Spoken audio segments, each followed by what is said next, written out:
موسمیاتی تبدیلی آج کی دنیا کا سب سے بڑا چیلنج بن چکی ہے۔ یہ مسئلہ کسی ایک ملک، ایک خطے یا ایک نسل تک محدود نہیں، بلکہ پوری انسانیت کے مستقبل سے جڑا ہوا ہے۔ پاکستان ان ممالک میں شامل ہے جو موسمیاتی تبدیلی کے اثرات کے متاثرین میں صف اول میں ہے، حالانکہ عالمی آلودگی میں اس کا حصہ نہایت کم ہے۔ پاکستان میں موسمیاتی تبدیلی کے اثرات ہمیں ہر سطح پر نظر آتے ہیں۔ کہیں غیر معمولی بارشیں اور سیلاب، کہیں شدید خشک سالی، اور کہیں پانی کے وہ ذخائر جو کبھی زندگی کی علامت تھے آج خطرے میں ہیں۔ پانی اور زمین کے اس رشتے کو سمجھنے کے لیے آبگاہوں یا ویٹ لینڈز کی اہمیت کو جاننا بہت ضروری ہے۔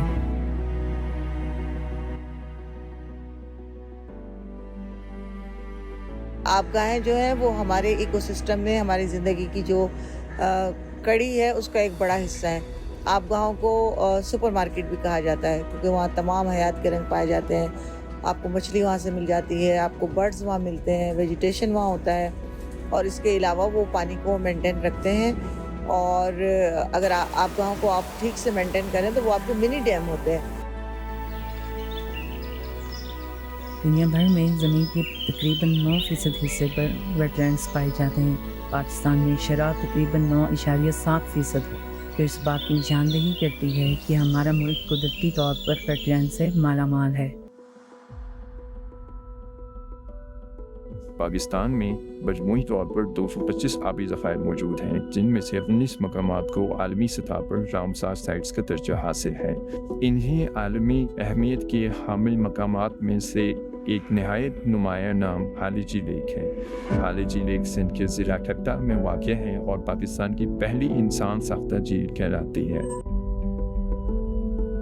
جب سیکنڈ وار لگا تھا 1942 میں، تو یہاں پہ جب برٹش ٹروپس آتے تھے کراچی میں تو ان کو پانی سپلائی کرنے کے لیے یہاں پہ یہ ہالیجی جھیل بنایا گیا، میٹھے پانی کا جھیل۔ یہ جو میٹھے پانی کا جھیل ہے یہ انڈس ریور سے یہاں سے جو جام براج کے تھرو یہاں پہ پانی سٹور ہوتا تھا اور یہ پانی پھر سپلائی ہوتا تھا کراچی کو۔ رپورٹڈ جو رامسر ویٹ لینڈ ہے وہ 19 ہے، اور سب سے زیادہ ویٹ لینڈ جو ہمارے پاس وہ سندھ میں ہے نا، 9 ویٹ لینڈ۔ جیسا کہ کوسو صاحب نے بتایا کہ 19 ایسی سائٹس ہیں پاکستان میں جو ویٹ لینڈ یعنی سائٹ آف انٹرنیشنل امپورٹنس ہیں۔ اب یہ سائٹ آف انٹرنیشنل امپورٹنس کیا ہے؟ اس کا مطلب یہ ہے کہ یہ بین الاقوامی اہمیت کے حامل یہ سائٹس ہیں۔ یہاں پر اس کی سب سے بڑی وجہ یہ ہوتی ہے کہ یہ آتے ہیں جو مائیگریٹری برڈز ہوتی ہیں، ویٹ لینڈ کو جو ہے نا اس کی ہیلتھ سے اسیس کرتے ہیں۔ اب آپ یہ پانی دیکھیں، یلوئش ہے، اس کا مطلب ہے یہ ٹربڈ ہے۔ ہم ٹیکنیکل ٹرم میں اس کو کہتے ہیں ٹربڈ۔ ٹربڈ کا مطلب یہ ہے اس کے اندر سورج کی شعاعیں کی پینیٹریٹ کرنے کی جو صلاحیت ہے وہ کم ہے۔ اس کا مطلب ہے کہ وہ جو اگر آپ فوڈ چین کو لیں تو اس کی پروڈکشن کی جو لائن ہے وہ لیمیٹڈ ہو گئی ہے۔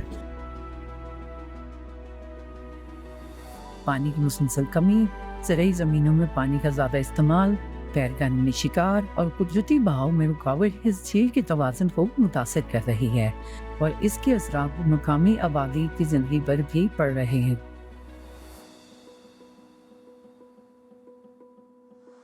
اسی تناظر میں اکاؤنٹیبلٹی لیب نے گرین میڈیا انیشیٹو کے اشتراک سے موسمیاتی تبدیلی اور ویٹ لینڈ کے تحفظ کو محض ایک بحث کی بجائے زمینی حقیقت سے جوڑنے کی کوشش کی۔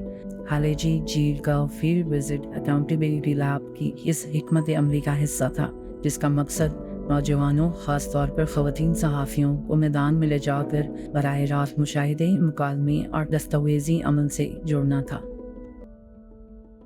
ان نوجوان صحافیوں نے مقامی آبادی سے ملاقات کی، ماہی گیروں، کسانوں اور دیگر متاثر افراد کے مسائل سنے اور یہ جاننے کی کوشش کی کہ پانی کی کمی، غیر متوازن تقسیم اور ماحولیاتی بگاڑ ان کی روزمرہ زندگی کو کس طرح متاثر کر رہا ہے۔ اکاؤنٹیبلٹی لیب کا ماننا ہے کہ جب مقامی آوازوں کو پلیٹ فارم ملتا ہے اور نوجوان صحافت تحقیق اور دیانت کے ساتھ سامنے آتی ہے تو احتساب، شفافیت اور مؤثر عمل کے دروازے کھلتے ہیں۔